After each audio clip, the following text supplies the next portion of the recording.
지난 3주간 설교 강의 예배에 대한 내용은 오직 한 가지, 하나님을 높이기 위해서만 이 시간을 존재한다는 것입니다. 그리고 하나님만 높이는 게 아니라 서로를 섬기기 위해서 함께 있다는 것입니다. 선생님도 이렇게 서로를 섬길 수 계시기 때문에 우리는 돈이 되는 일입니다. 선생님 한 번이라도 안 못했으면 우리는 선생님도 피곤하고 힘들었을 때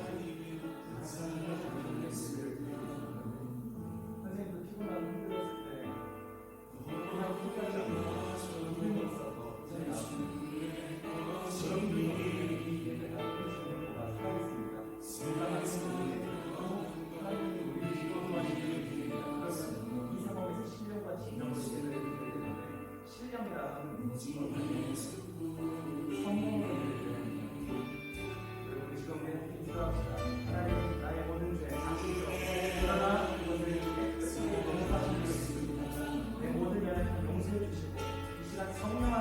내 마음을 채워달라, 내 생각을 채워달라. 이 예배를 시간 생명을 다시 세상 그 어디에서도 경험할 수 없는 하나님의 손을 우리 가운데 있게 해달라. 이 예배 가운데 있게 해달라. 나는 주의 상처를 입고 동성을 위하여 주여!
예수 그리스도가 아니라 세상의 우상에만 계속해서 매여서 하나님을 부정하고 있는 우리 학생들 그리고 우리 선생님들을 위해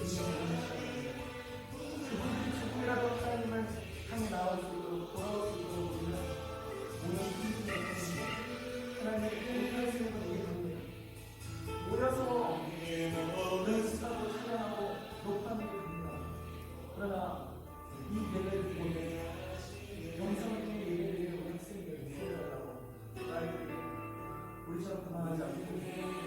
직선으로 하나님께 나아가는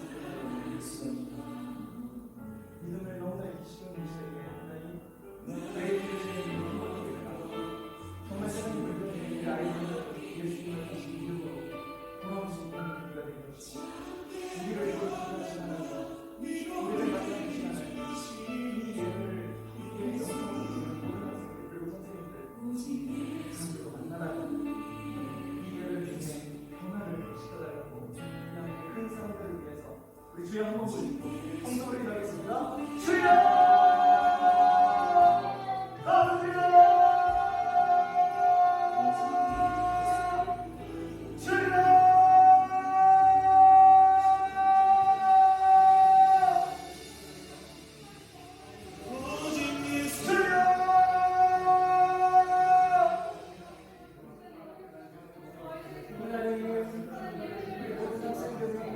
회복되는 시간을 가져주셨고 하나님 하나님만 보고 행만 보고 그 삶에서 회복되게 하여 주옵소서.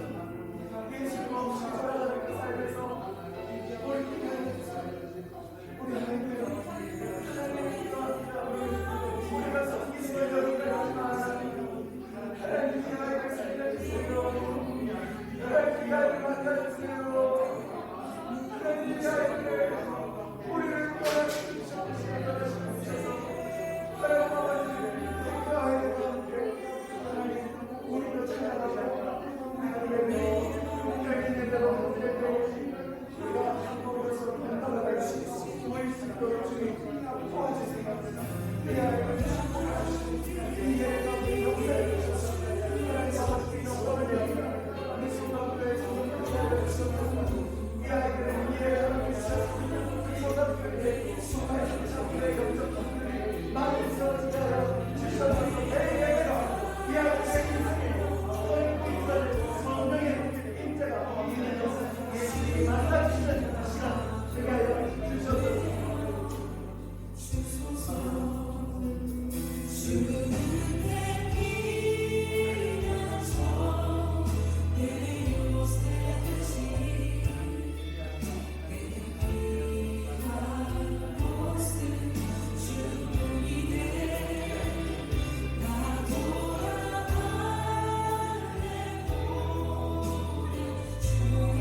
우리 함께 기도로 예배를 준비하도록 하겠습니다. 이 시간 예수님의 보혈의 피에 우리의 모든 죄를 회개하시고 하나님 나에게 은혜 부어달라고 찬양할 때 성령 충만하게 해달라고 기도합시다.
앞이 많은 세상에 주의 복음 들고 부르시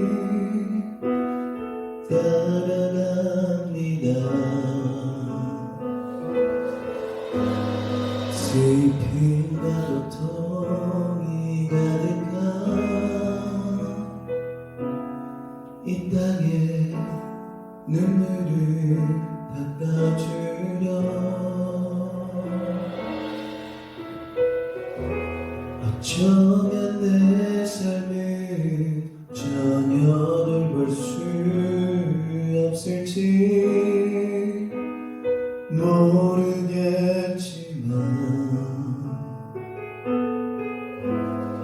나를 보내시고 무너진 그 땅에 내 생명 묻으소서. 주님의 나라가 세워지는 것이 나의 평생 소원. 주님의 교회가 이곳에 세워지니 마지막 호흡이 끝이 날 때까지 날이 나가리 그날에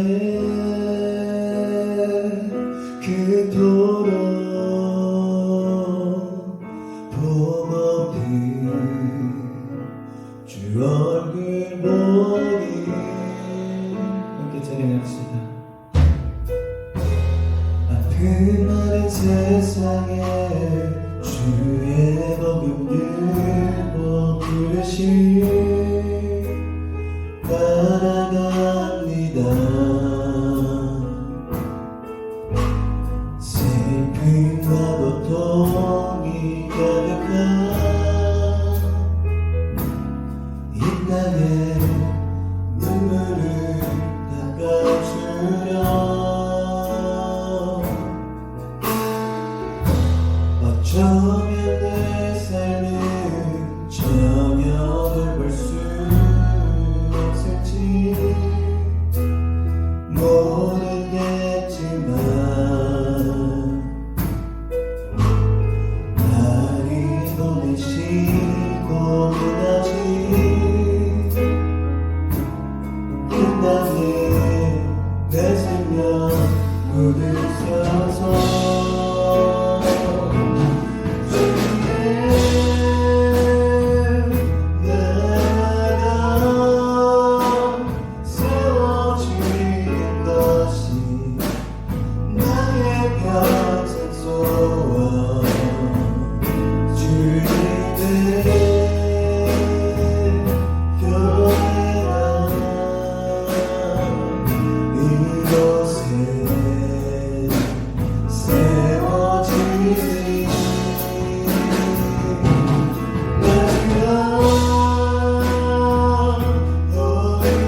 고통이 가득한 이 땅에 눈물을 닦아주려 어쩌면 내 삶이 전혀 돌볼 수 없을지 모르겠지만 나를 보내시고 무너진 땅에 내 생명 물들서서 주님의 나라 세워주는 것이 나의 평생 소원 주님의 교회가 이곳에 세워지니 마지막 우리들이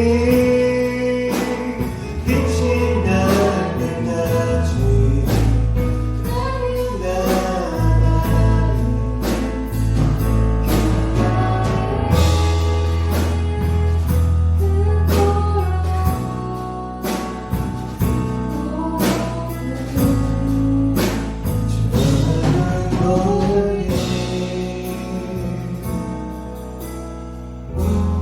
나의 그릇이 나의 영원한 소망 예수님의 영상을 담는 것 나의 목적 나의 높은 부르심 세상을 뒤로하고 주 위에 사는 것 어디소서 주 거룩한 품에 그리소서 이것이 내 속한 곳 오 예수 이끌소서 주 얼굴 보기 위해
우리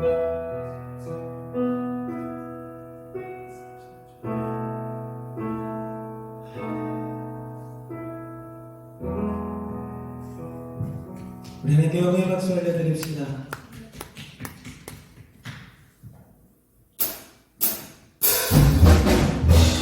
우리 각자의 자리에서 심장의 박수 치면서 우리의 마음을 채워주시는 성령의 은혜를 우리 가슴을 들어 찬양합시다.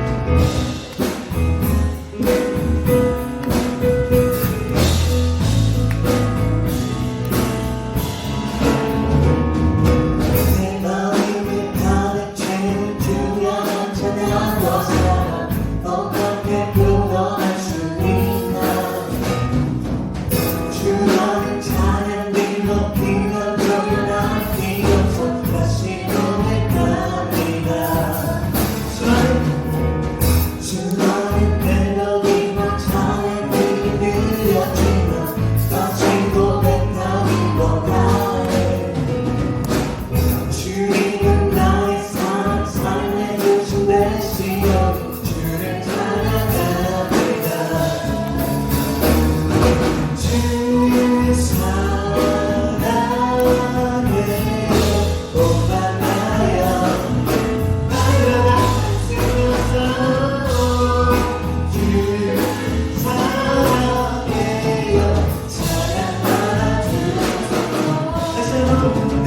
하나님이 말씀하십니다. 일어나 너 걸어라 내 나를 도우리. 힘차게 박수치며 찬양합시다.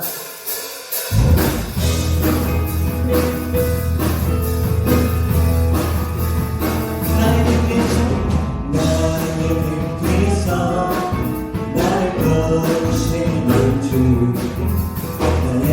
인생 길에서 지치고 걸어요. 내일처럼 주저앉고 싶을 때 나를 믿어주시네. 걸어라 내가 생을 주리니 일어나 너 걸어라 내 나를 이제 내가 나를 돕으시네. 영원히 평안의 길을 해 보이지 않아도 지치고도 나를 도와줄 때면 다가오서 내 시간 걸어라 내가 세임을 주리니 아멘. 일어나 너 걸어라 내 벽에 나의 등 위에서 나를 도우시는 주 때때로 뒤돌아보면 여전히 내 숨질 세상 내 손을 알아보시며 나를 찾아가시네. 일어나 걸어라 내가 생임을 주리니 우리 하늘 높여서 나를 위해서 나를 위해서 나를 도우시는 주 때때로 뒤돌아보면 여전히 내 심줄 찬찬한 미소를 바라보시며 나를 찾아가시며 예수님 말씀 일어나 걸어라 내가 생일을 주리니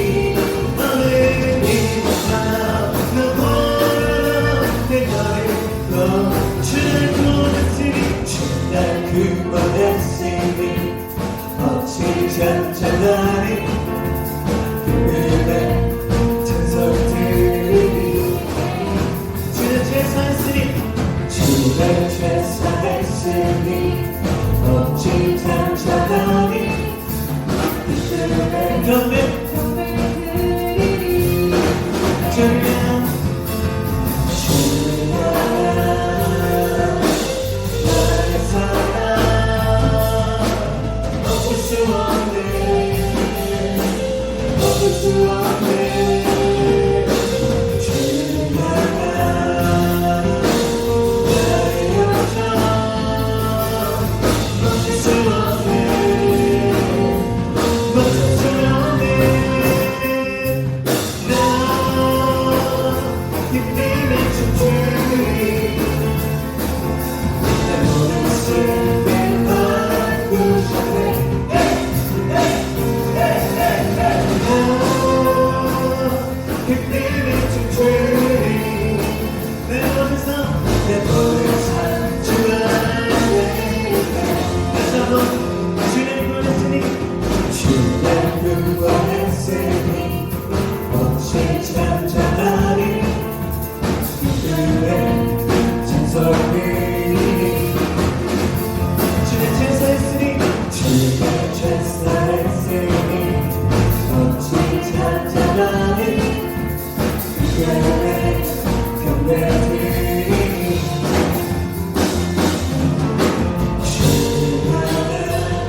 주님 내 모든 생각 바꾸셨네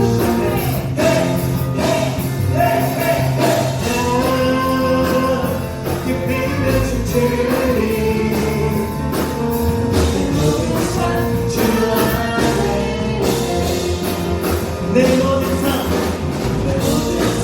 주 안에 내 모든 삶 주 안에 있네 할렐루야 하나님께 영광의 말씀을 드립시다. 이 시간 예배를 위해 기도하며 나아갑니다. 이 시간 나의 찬양을 받으신 하나님, 이 말씀 듣는 시간에도 나의 온 마음과 온 정성을 다해 나의 시간과 나의 몸을 들여 하나님이 기뻐하시는 예배가 되게 달라고 우리 이 시간 조용히 기도하며 나아가도록 합시다. 함께 기도합니다. 주님, 이 시간 우리의 예배, 나의 진정성이 담긴 예배 받아 주시옵소서. 하나님, 이 시간 내가 정말 하나님이 기뻐하시는 말씀을 들을 때 아멘으로 화답하고 하나님, 내가 정말로 순종하겠습니다. 주님의 말씀에 마음을 열겠습니다. 주여, 성령으로 역사하여 주시옵소서. 하나님, 나와 함께 하시니 이제는 나를 다스려 주시옵소서. 이 예배 시간을 통해 우리 성곽 중동부의 모든 지체들이 하나가 되게 하여 주시옵소서. 주님,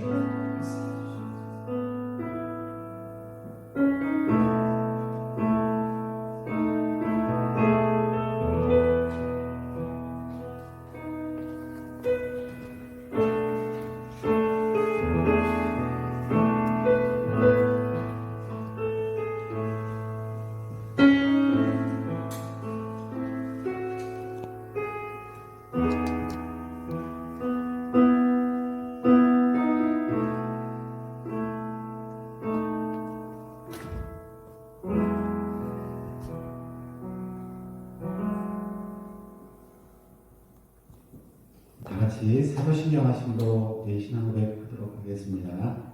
전능하사 천지를 만드신 하나님 아버지를 내가 믿사오며 그 외아들 우리 주 예수 그리스도를 믿사오니 이는 성령으로 잉태하사 동정녀 마리아에게 나으시고 본디오 빌라도에게 고난을 받으사 십자가에 못 박혀 죽으시고 장사한 지 사흘 만에 죽은 자 가운데서 다시 살아나시며 하늘에 오르사 전능하신 하나님 편에 앉아 계시다가 조리로서 산자와 죽은 자를 심판하러 오시리라. 성령을 믿사오며 거룩한 공예와 성도가 서로 교통하는 것과 죄를 사하여 주시는 것과 몸이 다시 사는 것과 영원히 사는 것을 믿사옵나이다. 아멘.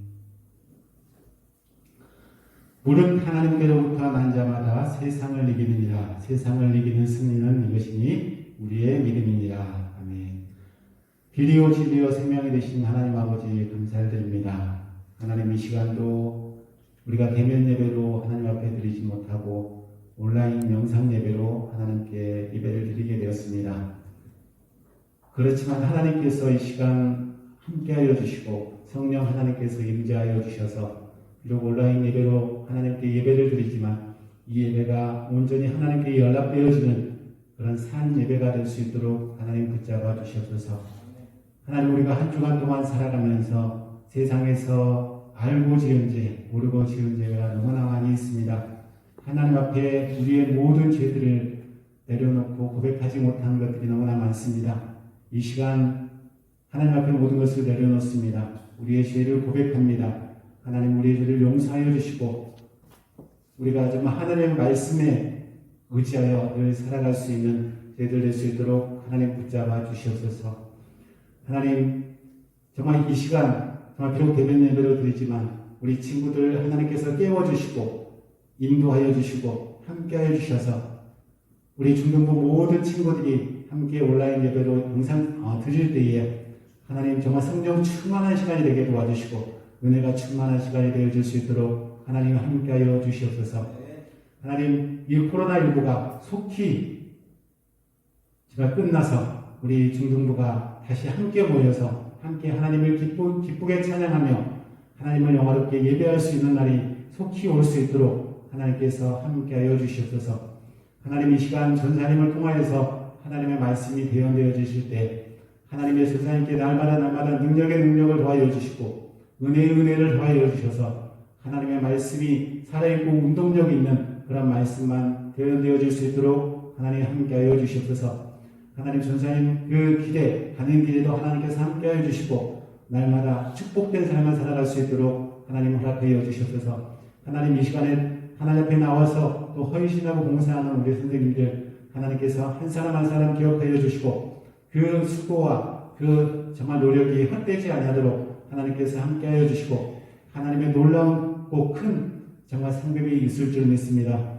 하나님 오늘 이 예배를 통하여서 하나님께 온전히 드려지게 하여 주시고 우리에게는 큰 은혜의 시간이 될 수 있도록 하나님 함께하여 주시옵소서. 감사드리며 예수님의 이름으로 기도하였습니다. 아멘.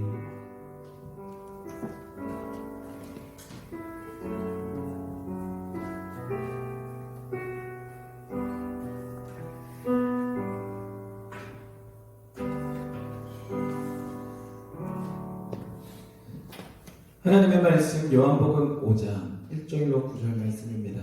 우리 함께 하나님의 말씀을 보시겠습니다. 요한복음 5장 1절로 9절 말씀. 다 찾으셨으면 우리 한 목소리로 오늘은 1절부터 9절을 같이 읽도록 하겠습니다.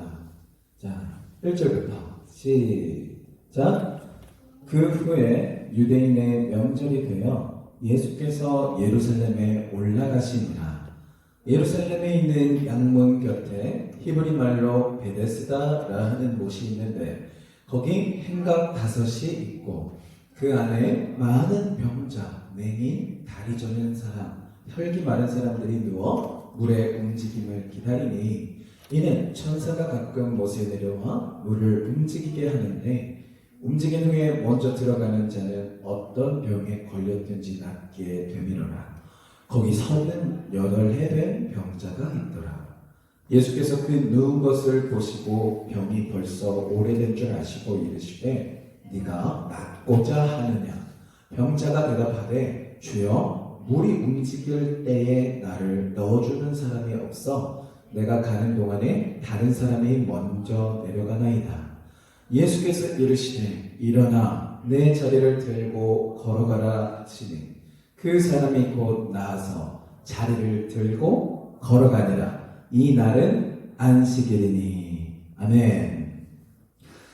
할렐루야. 믿음으로 예배에 참석한 여러분을 진심으로 환영합니다.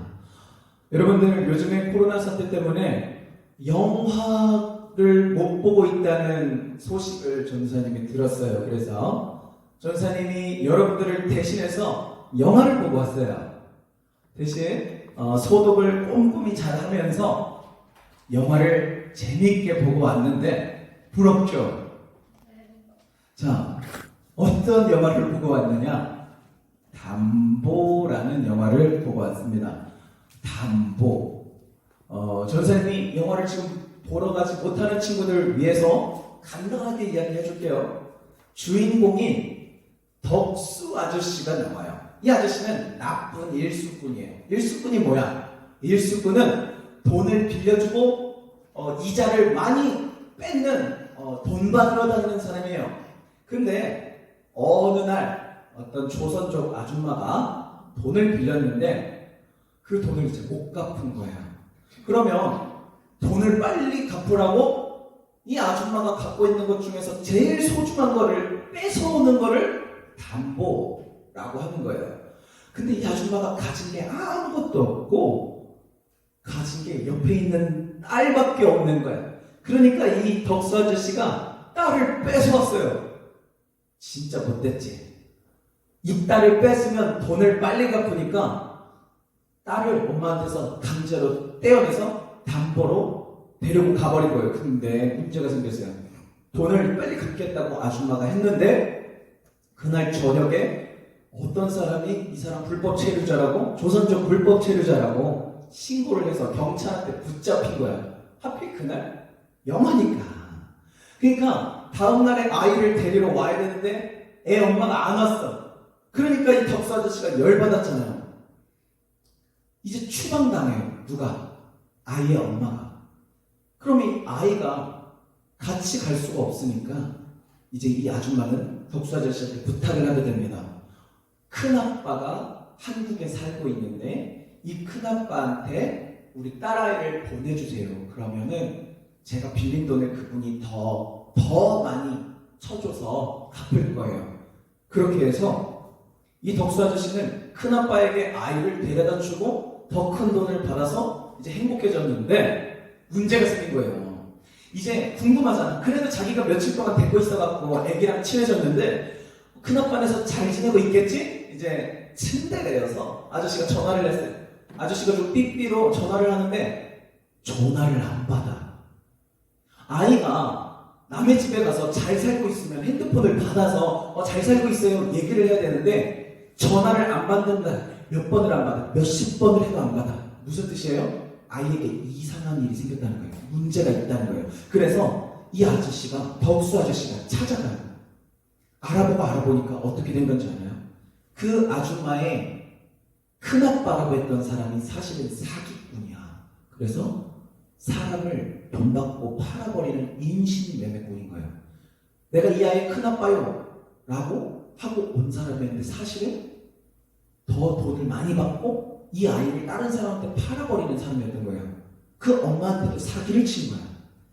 그러니까 알고 보니까 그런 사람이었고 이 아이는 술집에 팔려 있었거든요. 술집에 9살짜리 여자아이인데 술집에서 술상들 닦고 청소를 하고 술주정뱅이 아저씨가 화나서 던진 유리를 깨져가지고 얼굴에 상처를 입고 살고 9살짜리가 큰아빠네 집에 행복하게 살려가는 줄 알았는데 속아서 거기서 도망 나오지도 못하고 살고 있는 거예요.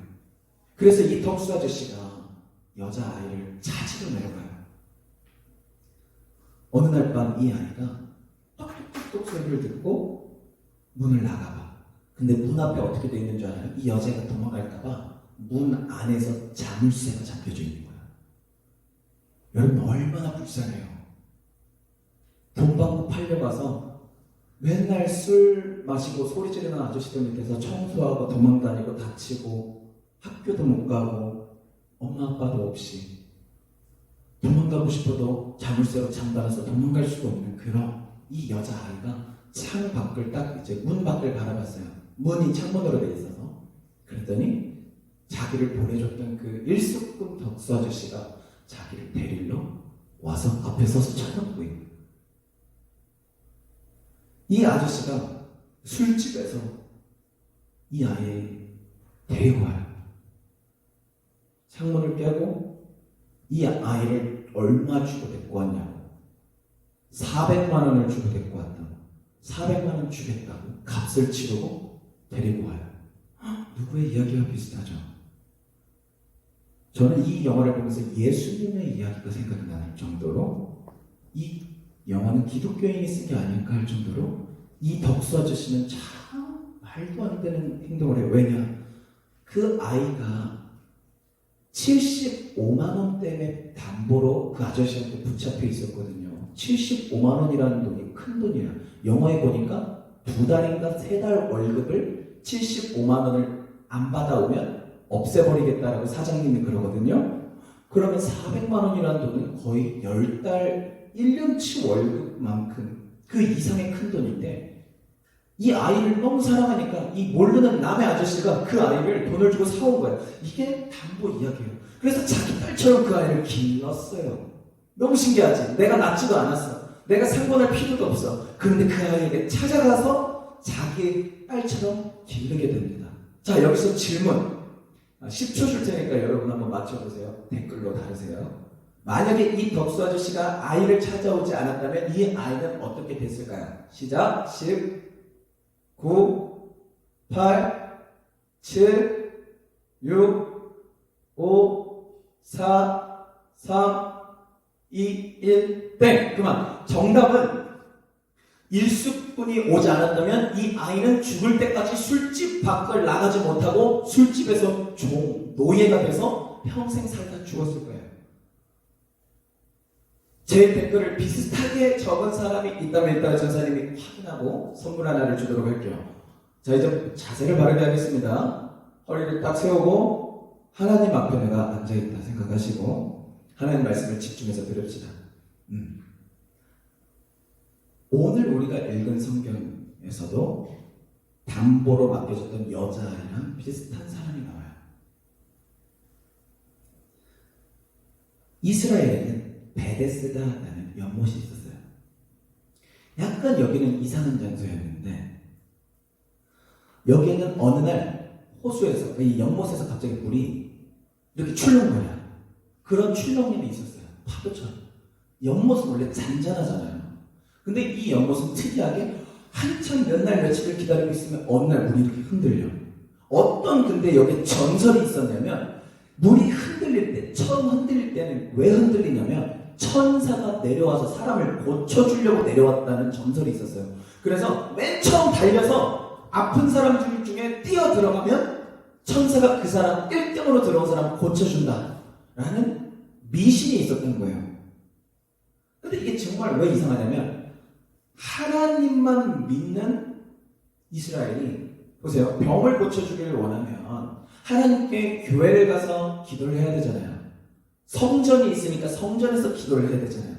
그런데 이 베데스다 못에서 일어나는 이 사람들이 전설을 믿고 있는 이 상황이 왜 문제였냐면 이게 그리스 신화에서 비롯된 미신이었다는 거예요. 그리스 의술의 신이 있는데 그리스 의술의 신이 고쳐준다는 미신을 사람들이, 이스라엘 사람들이 하나님을 안 믿고 그리스 의술의 신의 미신을 믿어서 베데스다 못에서 미신, 하나님이 고쳐주신 그리스 의술의 신이 이렇게 해주는 그런 게 있대. 그럼 베데스다에서도 그렇게 될 거야 라고 생각을 한 거예요. 자, 전국에서 모든 사람들이 이제 다 모였는데 이 베데스다라는 장소의 이름의 뜻이 뭐냐? 은혜의 집이에요. 우상 숭배를 하러 사람들이 모인 장소의 이름이 뭐다? 은혜의 집. 모순이 너무 심하죠. 이것을 통해서 우리가 무엇을 깨달아야 하냐면 우리가 인생의 문제를 해결하기 위해서 모여있는 곳, 시간을 많이 투자하고 있는 곳이, 그 이름은 기독교라는 이름 안에 들어있는 장소일지 몰라요. 우리가 지금 예배를 드리는 장소가 교회일지는 몰라요. 그러나 그 안에서 사람들이 예배 드리는 방식, 예배 드릴 때 원하고 바라는 방식, 기도하는 방식이 하나님의 것이 아니라 세상 사람들의 방식, 세상 사람들의 미신적인 것이 있을 수 있다는 거예요. 그러니까 예수님을 난 믿습니다 라고 하는 사람들이 똑같이 예배를 드리지만 성경에 적혀있는 대로 믿고 성경에 적혀있는 대로 기도해야 모순이 없는 것이고, 교회를 나는 다닙니다 하지만 세상 사람들이 사는 생각대로 요즘 시대에는 인권이 보장되니까 나는 동성애가 옳다고 생각해, 나는 꼭 하나님이 고쳐주는 걸 아니고 내가 열심히 해야, 내 능력이 있어야, 내가 돈이 있어야 행복하다고 생각해 라고 생각하면서 신앙생활을 한다면 그거는 모순이라는 거예요. 이 베데스다 못에서는 하나님을 믿는 이스라엘 백성이 그리스 신이 고쳐준다는 미신을 믿고 그 연못에 수만 명이 누워서 언제 한번 물이 움직이면 내가 들어가면 나을 텐데 기대하면서 살고 있었어요. 그러니까 여러분, 하나님을 믿는 사람들이 하나님을 믿고 하나님의 능력으로 기적을 체험해야 되는데, 여러분들도 점, 별자리 점, 타로카드 이런 거 무당한테 찾아가는 거 절대로 따라하지 마세요. 그게 미신이고 그게 우상숭배예요. 하나님을 믿는 사람이라는 그런 사람이 세상 사람들이 믿는 미신을 향해 찾아가는 것은 불신앙인 거예요. 하나님을 믿지 않고 이것을 믿는 거예요. 여러분, 인생은 무엇을 믿느냐에 따라서 행동이 바뀌고 삶이 변하는데, 오늘 여기에 등장하는 이스라엘 사람들은 하나님이 아니라 세상을 붙들고 살았다는 거예요. 베데스다 못에는 누가 있었냐면 38년 동안 그 자리를 벗어나지 못하고 누워만 있던 병자가 있었어요. 바보였던 여자아이가 덕수 아저씨를 만나지 못했다면 38년 동안 그 술집에 갇혀 있었던 것처럼 여기는 38년 동안 실제로 그 덕수 아저씨를 만나지 못해서 갇혀 있었던, 낫기를 바라고 여기서 탈출하기를 바라지만 도저히 아무리 노력하고 아무리 기다리고 아무리 간절히 바라도 빠져나올 수 없었던 아저씨가 한 명 있었어요. 그 사람은 몸을 움직이지 못하는 사람이어서 물이 이렇게 동해서 어떤 사람들이 막 뛰어들어갈 때 자기는 맨날 늦는 거야. 막 팔로만 이렇게 여기저기 들어가려고 해도 내 앞에 사람들이 너무 많고 뛰어갈 수 있는 사람들이 너무 많으니까 정말로 고침받고 싶은 나는 매일 제자리에서 고침받지 못하고 내 문제를 해결하지 못하고 38년이라는 시간 동안 가만히 그 자리에 누워있어야 됐던 거예요. 너무 슬프지 않아요? 몸이 건강해지고 싶어서 베데스다 연못을 찾아왔는데 아무도 안 도와줘서, 물이 움직일 때 누가 나를 업어줘서 던져주면 되는데 아무도 안 도와줘서 38년이 지나버렸어요. 그런데 어느 날 38년 만에 어떤 남자가 이 아저씨를 찾아와요. 마치 술집에 갇혀있던 그 여자애를 찾아온 것처럼. 그러고서는 이렇게 물어봤어요. 당신은 그 병이 낫기를 바래요? 38년 동안 벗어나지 못하고 있던, 뭐 때문에? 사실 병 때문에 못 빠져나간 사람이잖아요. 그 사람한테 어떤 남자가 찾아와서 당신 그 괴로움으로부터, 그 병으로부터 고침받고 싶어요? 당신 낫고 싶어요? 물어봤어요. 누군지는 모르는데 자기를 도와줄 것 같잖아. 38년 만에 처음으로 누가 자기한테 질문을 하니까 너무 낫고 싶어서 이렇게 말했어요. 주여. 그냥 말부터 아저씨가 아니라 선생님도 아니고 주여. 내가 쓸 수 있는 가장 높은 말로, 우리나라 말로 하면 형님이야, 형님. 형님. 우리나라 사람들이 형님이라고 표현하면 진짜 이거죠. 형님, 제발 도와주세요 하는 마음이요. 물이 흔들릴 때 나를 도와주는 사람이 없어서 매번 다른 사람들이 먼저 물에 들어가요. 낫고 싶다는 거잖아요. 낫고 싶은데 도저히 나을 수 있는 방법이 없다고 대답을 한 거예요. 근데 그 남자가 이렇게 말을 해줘요. 그러면 지금 일어나서 침상, 이불 다 들고 걸어가세요. 이렇게 말하는 거예요. 그런데 그 말을 듣는 순간에 38년 동안 움직이지 않던 몸이 드드득 하면서 움직이는 거예요. 얼마나 놀라고 좋았는지 이 아저씨가 일어나서 우와 진짜 일어나진 거야. 38년 만에. 그리고 이불을 다 들고 갔어요. 문제는 너무 신나서 자기한테 일어나라고 말한 사람한테 감사합니다 인사도 안 하고 갔어요. 여러분, 인간이 이렇게 사악해요. 자기에게 일어나라고 해서 고쳐준 사람한테 인사도 안 하고 갔어. 가다 보니까 아이고 인사도 안 하고 왔고 그 사람 이름도 모르네. 얼마 후에 이 사람이 예배를 드리러 성전에 갔는데 예수님을 만나요. 이게 무슨 뜻이야? 이 38년 된 병자가 하나님을 믿는 사람이었다는 거죠. 여러분, 베데스다 못에 있었을지 몰라도 이 사람이 낫고 난 다음에는 정상적으로 교회를 가서 예배를 드렸다는 거예요. 그럼 이 사람에게는 영적인 문제가 있었다는 거예요. 그 성전에 가서 예배를 드리는데 예수님을 만나서 알게 돼요. 예수님이 인사하셨는데 예수님이 나를 고쳐주신 분이라는 걸 가르쳐 주신 거예요. 아, 당신이 나를 고쳐주셨군요. 사랑하는 여러분, 이상하죠? 도대체 왜 이 예수님이 이 병자를 아무 연고도 없고 이 사람은 예수님에 대해서 알지도 못했는데 찾아와서 일어나라 말씀하시고 너 고침받고 싶냐고 물어보시고 일어나라고 하신 후에 진짜 일어날 수 있도록 고쳐주셨는가? 여러분, 예수님께서 이 사람을 찾아오신 이유는요, 이 몸의 병만 고쳐주기 위해서가 아니라 예수님을 믿고 천국 가게 해주려고 찾아오신 거예요. 1절을 보면 예수님께서 복음을 전하시려고 명절, 사람이 많이 모일 때 예루살렘에 오셨다고 말씀하고 있는데 진짜 신기한 게 명절에 예루살렘을 찾아왔으면 사람들이 많이 모여있는 성전에 가서 나를 믿고 천국 가라 라고 말씀하셔야 되는데 갑자기 성문 옆에 있는 곳으로 빠져나가셔서 베데스다 곳으로 가시고 거기에서 수많은 병자들이 있는데 오늘 말씀에 등장하는 38년 된 병자 한 사람에게만 찾아가세요.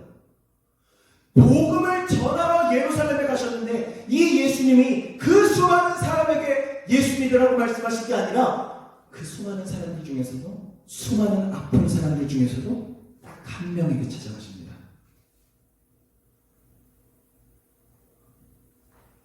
성경은 이렇게 말해요. 예수님이 그 사람이 오랫동안 아팠던 것을 아시고 예수님이 이 사람이 오래 병든 것을 아시고 말씀하시는 거예요.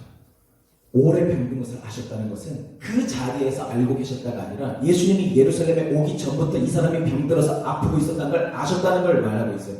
원어를 보면 예수님은 이 사람을 만나기 전에 예루살렘에 오기 전에 38년 전에도 이 사람이 아파 이 자리에 누워있던 걸 아셨다는 거예요. 그리고 이제 그 사람을 향해서 다가가시고는 너가 이제 고침 받고 싶니? 너 이제 살고 싶니? 너 이제 낫고 싶니? 물어봐 주시고 그 병을 치료해 주신 거예요. 이 38년 된 병자는 바로 나예요. 우리예요, 여러분. 우리의 몸은 38년 된 병자의 몸은 아니죠. 나는 움직일 수 있는데요, 전사님? 예. 그러나 이 38년 된 병자가 나라고 얘기하는 이유는 우리가 몸으로는 자유롭게 움직일 수 있지만 영적으로, 신앙적으로 하나님의 말씀을 실천하고 하나님이 원하시는 대로 살 수 있는 능력이 조금도 없어서 우리가 몸으로는 마음껏 움직이지만 이 몸을 하나님이 원하시는 대로는 하나도 움직일 수 없기 때문에 베데스다 못에서 38년 동안 움직이지 못하는 이 병자처럼 우리는 하나님의 말씀대로 선한 일을 위해서 움직이는 것을 하나도 하지 못하는 영적인 병자이기 때문이에요. 사랑하는 여러분, 이 이야기가 적혀있는 요한복음은 예수님이 하나님의 아들이심을 알게 하고 믿게 하려고 기록된 책입니다. 누구를 보내셔서 우리를 구원하시는가? 하나님의 아들 예수님입니다. 이 병자를 찾아오신 예수님을 볼 때 우리는 이 예수님이 하나님의 아들이라는 것을 믿어야 돼요. 하나님의 아들이 예수님이다라는 것을 믿을 때 왜 이 사람에게 다가가셨는지를 우리가 이해하게 되기 때문입니다. 하나님의 아들이 이제 나에게 찾아오셨다는 것을 비유로 설명을 해볼게요. 하나님께서 나를 사랑하셨어요. 그래서 하나님의 아들에게 나를 구하러, 나를 고치러 다녀오라고 하나님께서 예수님께 말씀하셨어요. 그래서 하나님의 아들이신 예수님이 나에게 찾아오셨어요. 이제 베데스다 못에 있던 38년 된 병자를 만나서 고쳐주신 예수님은 나를 고쳐주시기 위해서 찾아오신 거예요. 그리고 예수님이 만나기 원하는 사람은 이 병자만이 아니라 이 병자랑 똑같은 문제를 가지고 있는 두 종류의 사람을 고쳐주실 건데 예수님이 만나기 원하시는 사람은 첫 번째, 예수님이 하나님의 아들이심을 믿지 못하는 사람입니다. 두 번째, 예수님을 믿고는 있지만 아까 설명한 대로 38년 된 병자처럼 믿음으로 일어나지도 못하고 믿음으로 실천하지도 못하고 믿음으로 변화받지도 못하고 고통스러워하며 좌절하고 있는 하나님의 자녀들을 만나고 싶어 하세요. 이제 예수님이 하나님의 아들이라고 믿지 못하는 사람이 있다면 오늘 이 시간 38년 된 병자에게 찾아오셨듯이 이 예배 시간에 당신에게 찾아오셔서 고쳐주겠다 말씀하시는 예수님을 믿으시고 변화받으시기를 예수님의 이름으로 축복합니다.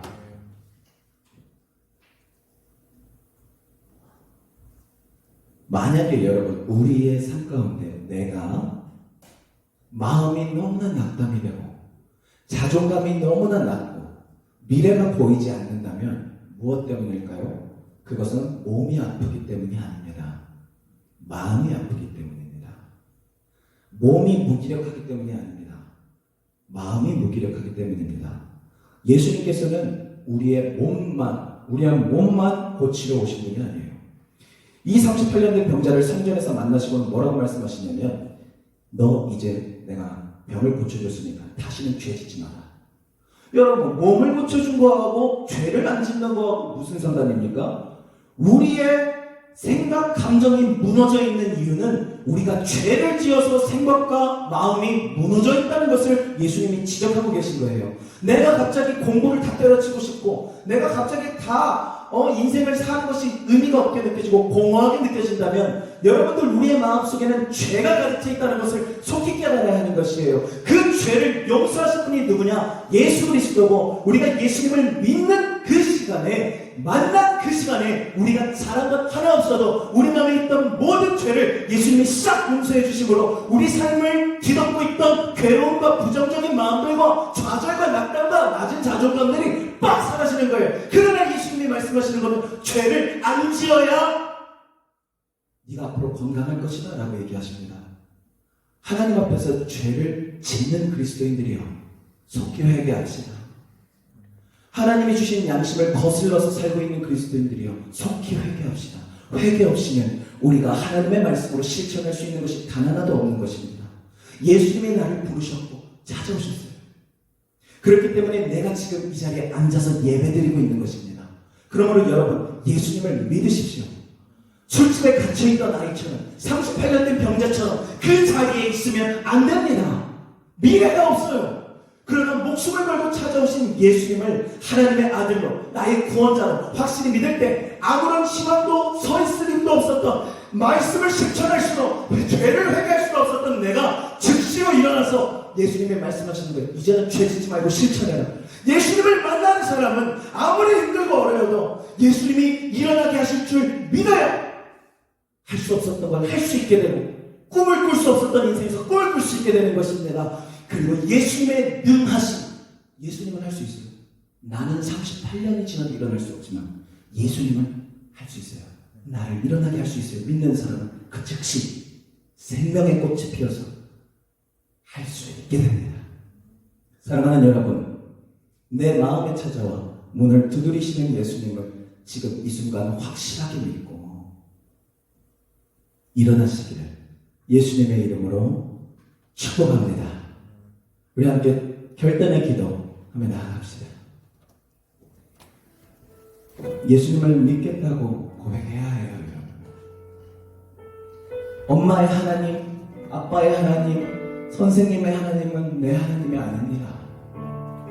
내가 예수님을 내 구원자로 믿을 때, 나를 구원하기 위해 찾아오신 하나님의 아들이로 믿을 때 기적이 일어나는 것이, 구원이 일어나는 것이, 나의 삶의 문제가 해결되는 것이, 그리고 예수님을 믿었다고 고백하는 여러분, 죄를 회개하세요. 그리고 그 죄를 짓지 마세요. 예수님이 깨끗이 씻어주셨지만 여러분이 또 마음껏 죄를 짓고 살다간 다시 한번 그 저주 가운데에, 절망 가운데에, 답답하고 부정적이고 포기하고 싶은 그 가운데에 빠져들어 다시 일어날 수 없게 됩니다. 영적으로 마비가 되고 마는 것이에요. 이 시간에 기도합시다. 하나님, 예수님을 하나님의 아들로 믿겠습니다. 나의 구원자로 믿겠습니다. 그러니 나를 일어나게 하여 주시옵소서. 다 함께 주여 한번 부르짖고 동성으로 기도합니다. 주여! 하나님, 예수님을 믿게 하여 주시옵소서. 나의 구원자, 나를 이 절망과 저주 가운데서 일어나게 하시는 하나님의 아들로 믿습니다. 믿겠습니다. 주여 역사하여 주시옵소서. 주여 함께하여 주시옵소서. 주여 나를 고쳐주세요. 예수님이 여러분에게 지금 말씀하십니다. 너 낫고 싶냐? 너 일어나고 싶냐? 너 변화되고 싶냐? 너 살고 싶냐? 너 구원받고 싶냐? 여러분 말씀하십시오. 고백하십시오. 예수님 치료해 주십시오. 예수님 고쳐 주십시오. 예수님 일어나기 원합니다. 예수님은 그 마음을 열고 예수님을 믿는 자에게 일어나라, 일어나라, 일어나라 말씀하십니다. 여러분 예수님을 믿으세요. 여러분 예수님을 믿으세요. 여러분 예수님을 믿으세요. 주시니 우리를 구원하고 꺼내주시니 일어나게 하기 위해 오신 하나님 아버지, 예수님을 믿으세요. 예수님. 하나님 감사합니다. 예수님을 믿습니다. 매일 제자리 걸음인 내성, 나를 찾아오신 예수님이 너 이제 바뀌기 원하냐? 너 이제 그 죄 버리기 원하냐? 너 이제 나 믿고 구원받기 원하냐? 예, 아무도 저를 도와주는 사람이 없습니다. 낫고 싶은데 방법이 없습니다. 고백하고 예수님의 도우심을 간절히 바라요. 우리 성강교회 중등부가 되게 하여 주시옵소서. 예수님을 믿음으로 벗어날 수 없었던 잘못된 삶의 습관에서 일어나 걷게 하시고, 예수님을 믿음으로 영영 죄 때문에 아무런 하나님의 말씀을 실천하지도 예수님을 믿지도 못하고 지옥에 갈 것이 정해져서 죽어있다, 가만히 있던 우리를 찾아오신 예수님, 이제 우리 정등부 모든 지체들이 예수님을 믿고 진정으로 신령과 진정의 예배를 하나님께 올려드리고 우리의 몸을 하나님이 기뻐하시는 거룩한 산제사로 바치는 올바른 신앙인들 되게 하여 주시옵소서. 감사드리며 예수 그리스도의 이름으로 기도드리옵나이다. 아멘. 이렇게 주기도문 하시고 예배를 마칩니다. 하늘에 계신 우리 아버지여, 이름이 거룩히 여김을 받으시오며 나라에 임하옵시며 뜻이 하늘에서 이루어진 것 같이 땅에서도 이루어지이다. 오늘날 일용할 양식을 주옵시고 우리가 우리에게 죄 지은 자를 사하여 주었던 것 같이 우리의 죄를 사하여 주옵시고 우리를 시험에 들게 하지 마옵시고 다만 악에서 구하옵소서. 대개 나라와 권세와 영광이 아버지께 영원히 있사옵나이다. 아멘.